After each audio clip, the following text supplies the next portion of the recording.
Salut tout le monde et bienvenue dans ce nouvel épisode de Mémoire d'un vieux geek.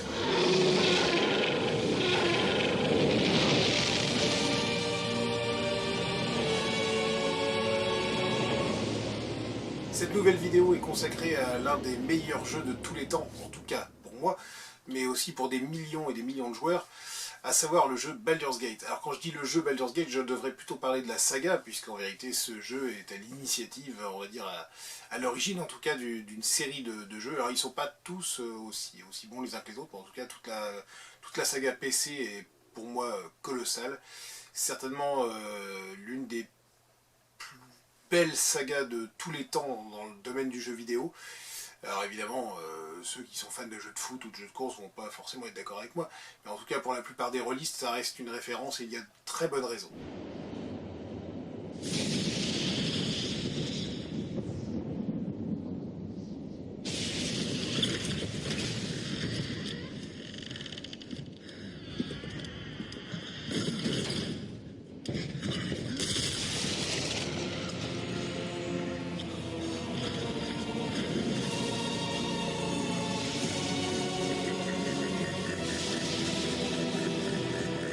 No, you can't. I will be the last, and you will go first.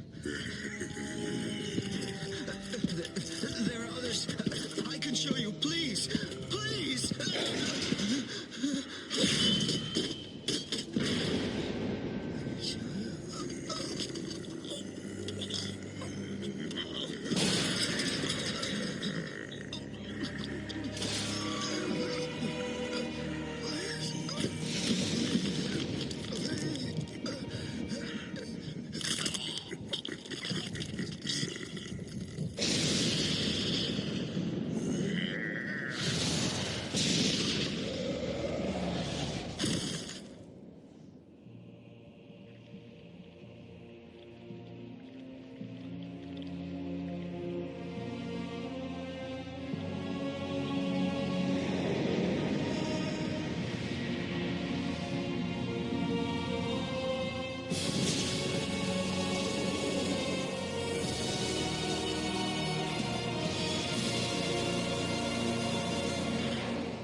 Alors, comment j'ai découvert Baldur's Gate? Alors, je crois me souvenir que c'était donc fin des années 90, et de mémoire, donc j'étais chez l'un de mes amis, Sylvain, et son frère était en train de squatter le PC pendant qu'on jouait aux choses, je sais plus ce qu'on foutait. Et en fait, on passe derrière, et tiens, c'est quoi ce truc et tout. Et ça avait l'air vachement compliqué, lui il maîtrisait bien toutes les fonctions, il jouait au clavier et tout. Alors avec la souris pour déplacer les personnages, et en fait au clavier donc on pouvait accéder à l'inventaire, à la pause, enfin pas mal de choses.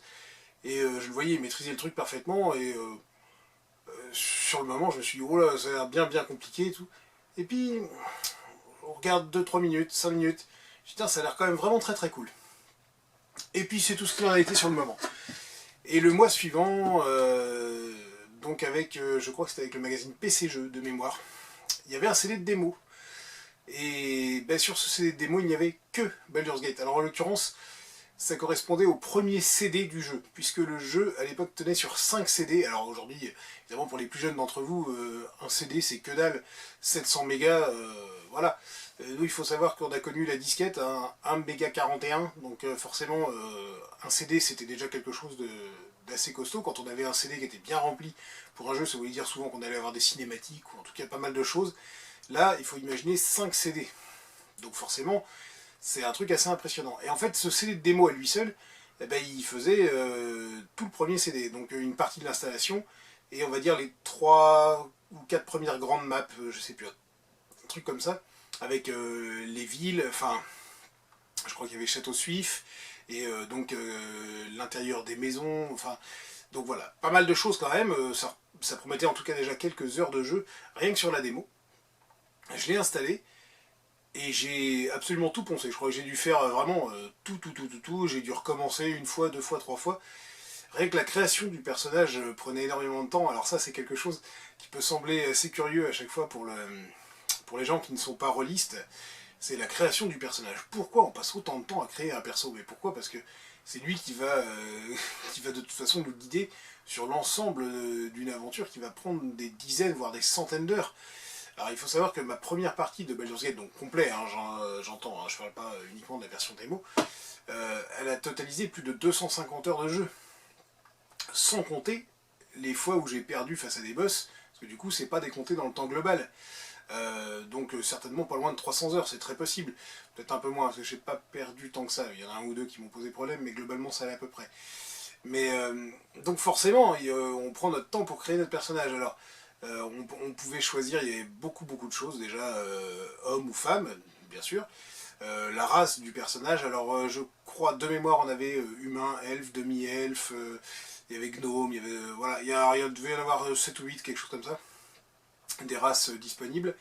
La classe, donc guerrier, mage, ainsi de suite. Donc il y avait quand même pas mal de choix, et puis bien sûr donc les lancers de dés. Donc c'est vraiment, on est dans la pure tradition du jeu de rôle, papier, hein, j'entends, du jeu de rôle sur table, avec les lancers de dés pour calculer les dégâts et tout ça. Donc par exemple, les armes qui vont faire des dégâts, par exemple une épée longue, je crois que de mémoire ça devait être 1d8. Alors quand on regardait ça, quand on n'est pas rôliste, on regarde la description de l'arme, dégâts 1d8. Ouais, ok, d'accord. Bah, c'est comme si en fait vous lanciez simplement un dé à 8 faces, et c'est le résultat de ce dé à 8 faces qui fait le nombre de points de dégâts, ni plus ni moins. Et en fait, l'ensemble du jeu, comme ça, est basé sur les règles de Donjons et Dragons, les règles avancées de Donjons et Dragons 4, je crois, de mémoire.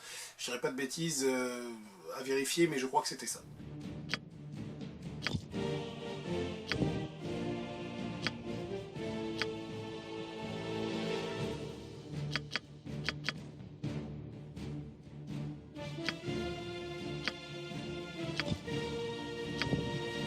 Alors ce premier épisode était formidable, absolument formidable. Il y a eu une extension qui rajoutait donc encore des quêtes, encore des maisons à visiter, des monstres à battre et tout ça. De mémoire, c'était Tales of a Sword Coast, je crois. Je vous dirais peut-être une bêtise. Alors attendez, tac, je l'ai ici. Donc là, c'est la version rééditée en DVD, donc collector, donc le 1 avec son extension, le 2 avec son extension. C'était Tales of a Sword Coast. Voilà, je disais pas de bêtises. Et ensuite, donc, est arrivé donc le numéro 2. Shadows of Amn, et un petit peu plus tard aussi son extension Fall of Baal. Et alors là, bah, déjà qu'on avait pris une claque avec le numéro 1, alors le numéro 2 c'était... Waouh. What do you want? Is this a joke?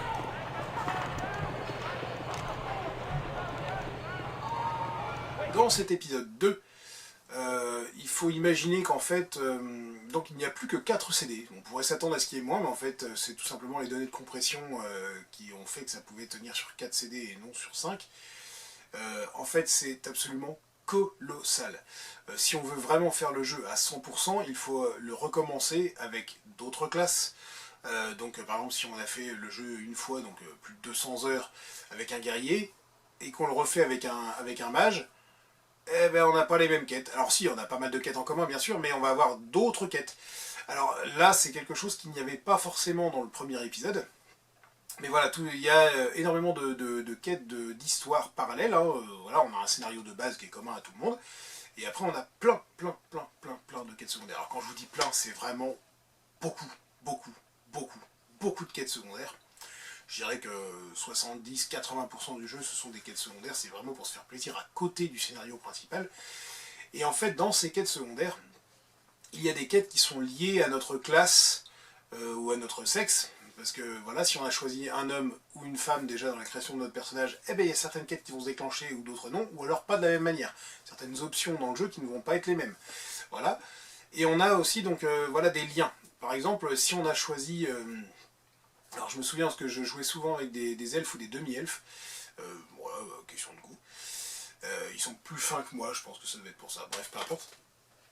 Et donc si par exemple on prenait un personnage masculin, elfe ou demi-elfe, il se crée une romance avec un autre personnage, donc un personnage jouable, qui s'appelait, je sais plus comment elle s'appelait, enfin bon bref, c'était une elfe ailée à qui on avait coupé les ailes.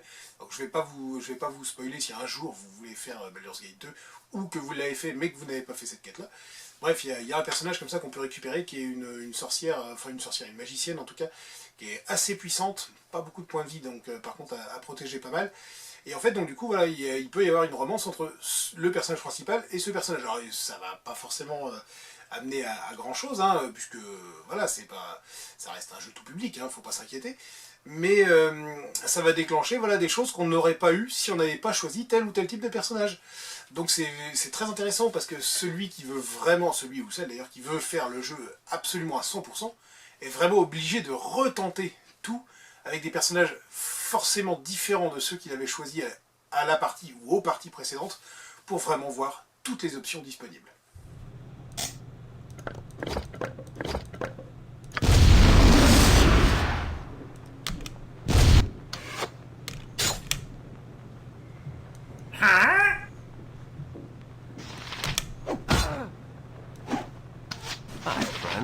Baldur's Gate est aussi connu pour ses nombreux modes. Alors bien sûr, quand je parle de modes, je parle pas de modes de jeu, c'est des modes, c'est-à-dire des quêtes additionnelles, des choses que les fans ont créées pour ajouter au jeu. Alors c'est... comment dire? Dans le premier, il y en avait quelques-unes, des quêtes supplémentaires comme ça. Mais alors dans le deuxième, il y en a tellement que je pense que c'est absolument impossible de toutes les récupérer, tellement il y en a. Il y a un mode en particulier qui s'appelle The Darkest Day, qui est très connu puisqu'il a fait vraiment le tour du monde, c'est un truc qui a été créé par des fans. Mais il y en a beaucoup d'autres. Alors, ça permet aussi de rallonger la durée de vie du jeu. Le problème, c'est que des fois, en fonction des personnes qui ont codé ces modes, étant donné que c'est du non officiel, évidemment, il y a parfois 2-3 petits bugs. Certains sont incompatibles entre eux, voilà, donc il faut quand même bien piocher. Si jamais un jour vous voulez les tenter, il y a pas mal de sites où on peut en récupérer beaucoup. Alors parfois, il faut piocher dans plusieurs sites, parce que comme je vous ai dit, ils sont pas forcément faciles à trouver. Alors Darkest Day est assez facile à trouver, puisque lui est très connu, mais il y en a d'autres qui sont assez compliqués. Je me souviens par exemple dans le 2, d'une série de quêtes avec les personnages de la saga de Drizzt. Alors pour ceux qui connaissent un petit peu le monde dans lequel se passe Baldur's Gate, donc Baldur's Gate c'est la porte de Baldur en anglais, c'est le nom d'une ville, hein, tout simplement, c'est le nom d'une ville des Royaumes Oubliés. Alors les Royaumes Oubliés, voilà, c'est cette série de livres là. Donc celui-ci je l'ai choisi pour une raison simple, hein, c'est Terre Promise, c'est le numéro 6, puisque du coup il met en scène le personnage de Drizzt Do'Urden, qui est un personnage mythique des Royaumes Oubliés, et qu'on croise dans le jeu. On le croise dans l'épisode 1 très rapidement, et dans l'épisode 2. Eh bien, il y a des fans qui ont créé un mode dans l'épisode 2, qui permet de faire toute une série de quêtes avec Drizzt notamment, mais aussi avec tous ses potes. Donc il y a Wulfgar, et puis il y en a d'autres, Bruenor, et ainsi de suite. On croise également assez souvent, donc je crois que c'est surtout dans l'épisode 1, le personnage d'Elminster. Alors c'est avec Drizzt, c'est certainement l'un des plus populaires également, hein, des Royaumes Oubliés. Alors les Royaumes Oubliés, c'est plusieurs centaines de bouquins en Amérique, je crois que chez nous c'est 84 de mémoire, je suis pas tout à fait sûr. C'est vraiment toute une mythologie, tout un panthéon, voilà, c'est l'un des pans des Donjons et Dragons, hein. Donc il y a les Royaumes Oubliés, Lance-Dragon et 2-3 autres, je crois que c'est Ravenloft et ainsi de suite. Et en fait, c'est l'un des plus connus de tous, et là ils ont vraiment pioché dans l'univers, ils ont fait en sorte de créer un jeu qui se base totalement dessus, et qui est fidèle à l'univers. On croise énormément de personnages, des personnages jouables ou non, qui vont nous parler de tel ou tel truc qui se sont passés dans tel ou tel bouquin. Alors si on n'a pas lu les bouquins, c'est pas grave, ça va pas nous empêcher de jouer, on va absolument rien perdre en termes de quête ou quoi que ce soit. Mais pour ceux qui ont lu les bouquins, ça fait des petits clins d'œil qui sont vraiment très agréables finalement. Return the favor.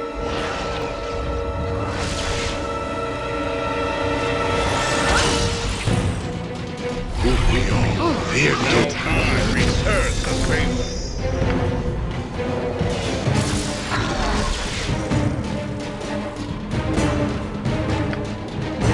Alors à savoir, à l'époque quand j'ai joué au premier épisode, donc je vous ai dit j'ai commencé avec le CD de démo, ensuite je me suis retrouvé avec cette version là, vous savez, les grosses boîtes PC à l'époque, qui m'avait été prêtée justement par Sylvain, dont je vous ai parlé tout à l'heure.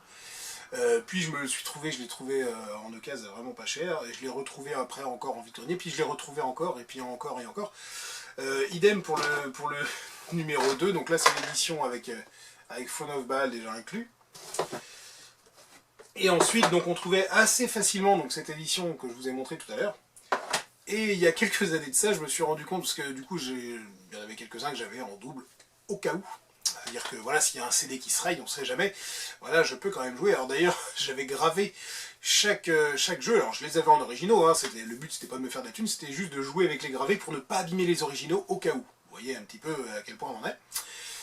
Et un jour, donc, je me suis rendu compte, je dis, il faudrait quand même que je range un petit peu mes jeux, parce que c'est le bordel. Alors, pour être tout à fait honnête avec vous, je suis absolument incapable de vous dire quels sont l'ensemble de mes jeux. Il y en a plein, je les ai, je ne sais même pas que je les ai. Enfin bon, voilà, je sais, c'est un peu bizarre, et c'est le propre des collectionneurs, hein, très souvent, on finit par en oublier un peu. Bref, surtout quand on a une maison en travaux et que on en a pas mal dans les cartons et qu'on ne sait plus trop ce qu'on a. Bref, bon, peu importe. Baldur's Gate, je savais que je l'avais, mais bon, quand je trouvais une version pas très chère, je le prenais au cas où, on sait jamais.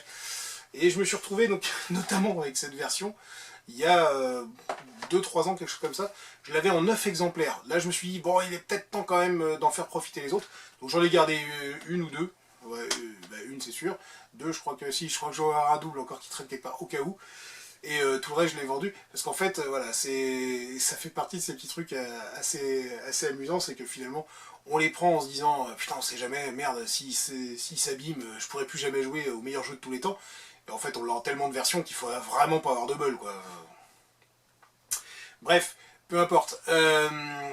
Alors, à l'époque donc des jeux PC Baldur's Gate 1 et 2, il était sorti aussi donc le jeu Icewind Dale. Alors, Icewind Dale, c'est, je crois que c'est l'épine dorsale du monde quand on le traduit. Je crois que c'est celui-ci. Peu importe. C'était un jeu donc exactement avec le même moteur graphique. On a vraiment exactement la même tronche. Et en fait, il était assez intéressant pour nous, ce qui nous permettait d'accéder à des zones qu'on n'avait pas vues dans Baldur's Gate. Le petit inconvénient que j'avais trouvé à Icewind Dale, donc qui était un jeu dérivé, hein, on va pas se mentir, c'était qu'il fallait créer absolument toute son équipe de personnages. Et je trouvais ça un petit peu dommage, parce qu'en fait, ça perdait le charme d'aller essayer de les rencontrer, justement, de négocier avec eux, parce que c'est ça, hein, ce qui se passe dans Baldur's Gate 1 et 2, c'est qu'on négocie avec les personnages pour pouvoir constituer une équipe de 6 en tout. Certains qu'on va pouvoir virer d'ailleurs, qu'on va pouvoir modifier hein, dans l'équipe. Il y a des moments pour certaines quêtes, il faut avoir tel ou tel personnage obligatoirement dans son équipe. Donc là aussi, comme je vous disais tout à l'heure, ça oblige parfois à faire des choix, sinon on ne peut pas faire telle ou telle quête. Certains personnages entre eux ne peuvent pas s'entendre. Alors le personnage principal globalement s'entend à peu près avec tout le monde, mais si par exemple vous prenez un personnage foncièrement bon, puisque du coup ça fait partie de la création aussi de votre personnage, hein, vous pouvez choisir aussi ce qu'on appelle l'alignement, et que vous recrutez dans votre équipe quasiment que des personnages qui sont mauvais, méchants ou tout ça, alors puisqu'on peut constituer des équipes de méchants, ça, c'est cool, et bien au bout d'un moment ils vont se friter entre eux parce que ils s'entendent pas nécessairement. Et bien là dans Icewind Dale on n'a pas forcément ce problème là puisqu'on crée tous les membres de notre équipe, on ne rencontre absolument personne qui est recrutable dans le jeu. C'est ça qui m'avait un petit peu dérangé. Mais bon, ça permettait de changer un petit peu. Cela dit, toutes les maps, tous les décors d'Icewind Dale étaient eux aussi disponibles, en tout cas prêts pour les fans, pour créer les fameux mods dont je vous parlais. Ça permettait d'avoir des cartes enneigées, des choses comme ça qu'on n'avait pas nécessairement dans les Baldur's Gate 1 et 2. What is your... I will do as you ask. I shall do my best. How may I best serve? I can do it.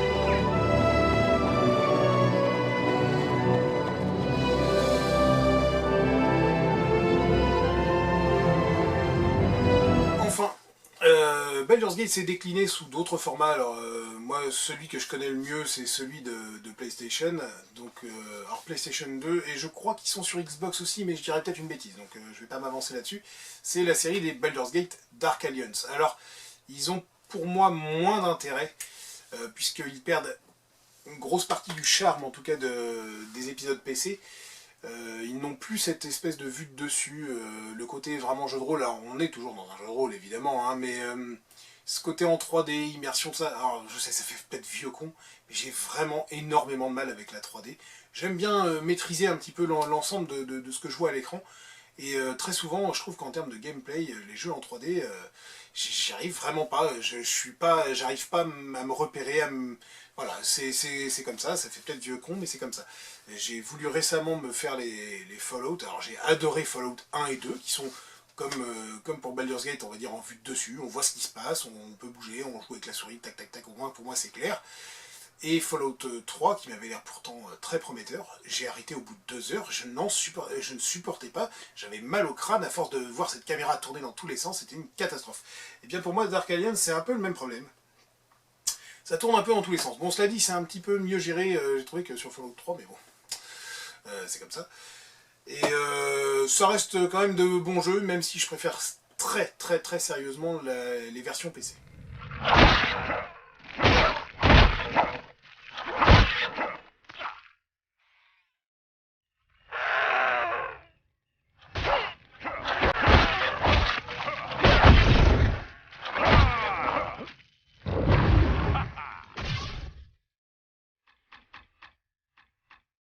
Alors, je vous parlais aussi tout à l'heure donc des séries de quêtes qui sont liées, on va dire, aux personnages, en tout cas à ce que vous aurez choisi.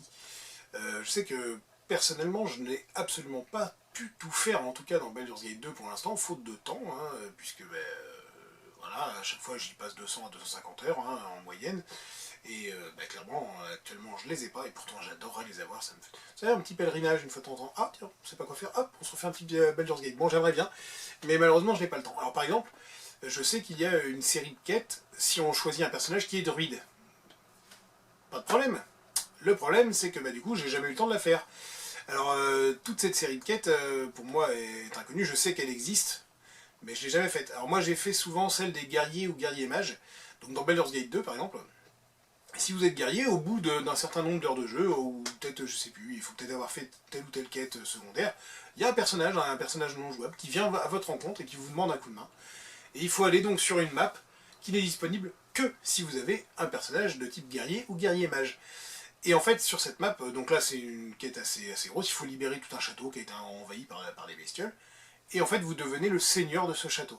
Et là, vous allez avoir toute une série de quêtes qui vont se débloquer au fur et à mesure du temps. Alors si vous finissez le jeu trop vite à ne pas faire des quêtes secondaires, mais certaines d'entre elles ne se lanceront pas, puisque certaines arrivent au bout de 20 heures de jeu, 30 heures de jeu, 50 heures de jeu, et ainsi de suite. Donc il faut en fait forcément prendre le temps, sinon vous ne pourrez pas en fait les avoir. Alors cela dit, si vous êtes un puriste du jeu de rôle, dans tous les cas vous ferez toutes les quêtes que vous arriverez à trouver, donc vous arriverez forcément aux 100, 150, 200 heures qui permettent de débloquer l'ensemble de toute façon, donc c'est pas, faut pas s'inquiéter là-dessus. Mais voilà, ça représente beaucoup de quêtes. Alors il y a celle-ci, pour les mages, il y en a une autre avec je crois que c'était la sphère planaire de mémoire, donc c'est un objet, une espèce d'objet qui permet de voyager dans le temps, une espèce de grosse machine. Et en fait, donc on a une quête là-dedans. Quel que soit le personnage qu'on choisit, on aura une quête, mais si à la fin de cette quête, il s'avère qu'on avait un mage, ça déclenche toute une série de quêtes, pareil qu'avec les guerriers, ainsi de suite, qu'on ne pourra pas avoir autrement. Et voilà, ça c'était vraiment quelque chose de formidable, puisque du coup, on redécouvrait le jeu à chaque fois qu'on faisait une partie, quoi, tout ça. I think I still have a stitch in my leg from lying in that coal cell we were in. It is good to be up and moving.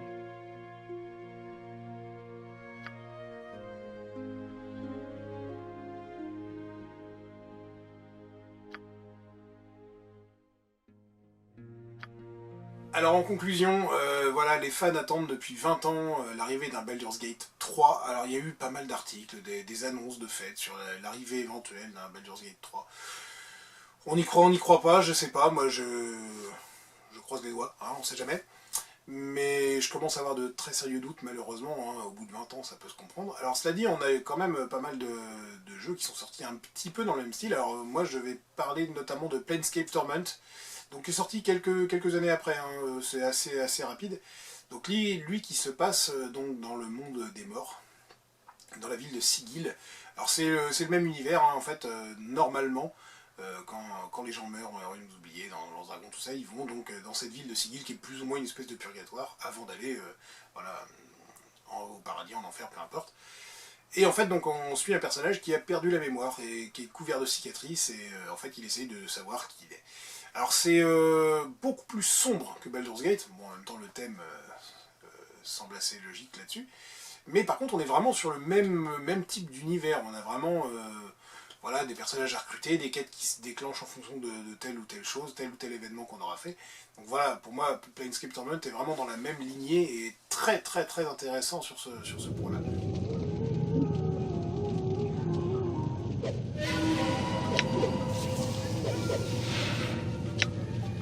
Done.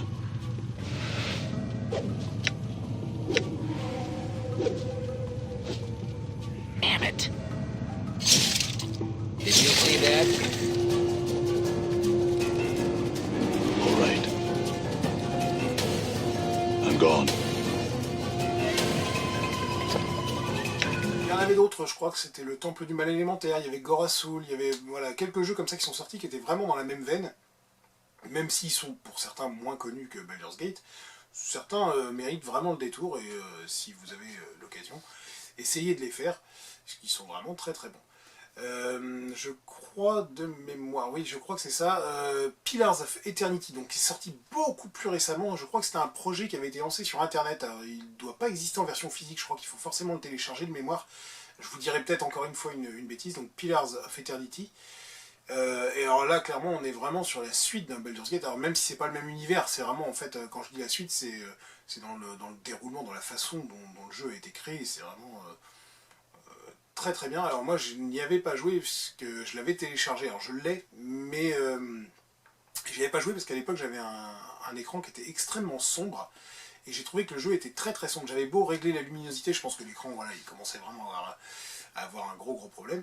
En fait, je ne voyais rien dans tout ce qui était tunnels et les grottes et tout. Vraiment, même en réglant la luminosité au maximum, je ne voyais vraiment pas grand chose. Donc je m'étais dit, bon, je le mets de côté, puis je le referai quand j'aurai changé d'écran, parce que là, c'est juste plus possible. Et puis, bien sûr, j'ai changé d'écran, et j'ai commencé à faire du montage, et ceci et cela, et ceci et cela, et du coup, j'ai pas pris le temps d'y rejouer. Donc voilà, je vais le faire, ça c'est sûr et certain. Quand? Ça, je sais pas. Mais je le ferai, ça c'est sûr. It shines light from another place. We're meant to travel together, you and I. Saw you in the flames. Not your face, but that soul of yours. All tightened up, like a huntsman's knot. Voilà, donc merci à vous en tout cas d'avoir suivi cette nouvelle vidéo de Mémoire d'un vieux geek. Elle est encore une fois assez longue, hein. Je pense qu'en fait, plus j'avance dans le temps et plus je parle, c'est insupportable. Mais bon bref, c'est comme ça.